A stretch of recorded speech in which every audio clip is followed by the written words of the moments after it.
Thank you for tuning in to the Rap Palette album reaction, album review, whatever you want to call it. And this for Benny the Butcher, Burden of Proof. Now, I really like this album. And for a lot of reasons. Now, it's a good album.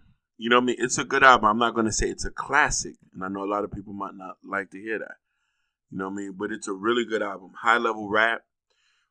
Great features. Rick Ross, Freddie Gibbs, Lil Wayne, Big Sean, Don Kennedy, Queen Naija, you know what I mean? And, but of course, you know what I mean? He has the usual suspect, Westside, Gunn, and Conway. I wanted to see, I'm surprised Caesar wasn't on here, or Shay Noor, or my man from Detroit, Bodie James. I would have loved to see them on the record on here. I would have loved to see them on the record. I like the fact that the album is not too long, you know what I mean? It's a nice short album.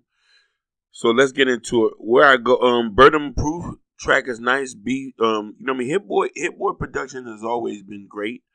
You know what I mean? Always been great. It does give a timeless type feel to it. You know what I mean? Timeless type feel to it. And I said timeless like the track. Now, mind you, I'm going to keep it 100 with you. Lil Wayne and Big Sean bodied that track. Now, let me go up before that. Burden of Proof, the first track on there, I thought it was good. You know what I mean? I thought it was good.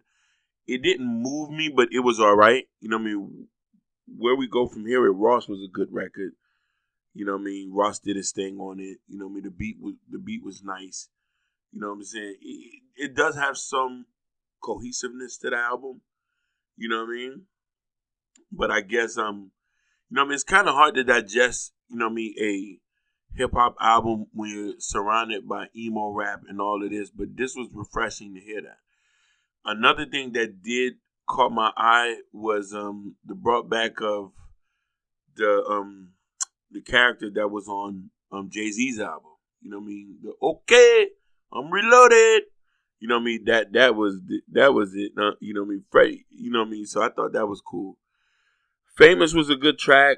Over the Limit with Don Kennedy. Traded all, but my favorite joint on this album was Thank God I Made It. You know what I mean? That track, he goes in and he talks about his brother.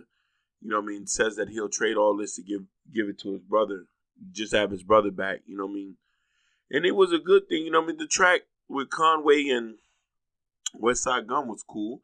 You know what I mean? Conway does his thing, man. You know what I mean? Conway does his thing. If not as much as a ball spitter as him. So it does put things into a perspective. I think this was a good album. I would have gave this a 3.5. You know what I mean? It's not a classic because you got to understand something. You know what I mean? When you're making music, this is a hip-hop album. You know what I mean? So you're not going to get any records that just going to just jump off the gate. And I think since we're more driven by mainstream music, this is what, if this was the 90s, this would have been a great album. You know what I mean? A great album. But for an up-to-date, you know what I mean, with a new flow and new skills, you know what I'm saying, this and that. You know what I mean? I would have loved to see him rapped on other different type of beats. You know what I'm saying? I wouldn't have the Hit Boy produce the whole thing. You know what I'm saying? Because it just, you know what I mean, we live in that era today. You know what I mean? People's attention spans are very short. But I did give him a lot of credit, man. Go stream it, support it. I hope you like this album. And, you know, Benny the Butcher. The Butcher coming. Like and subscribe and share this video.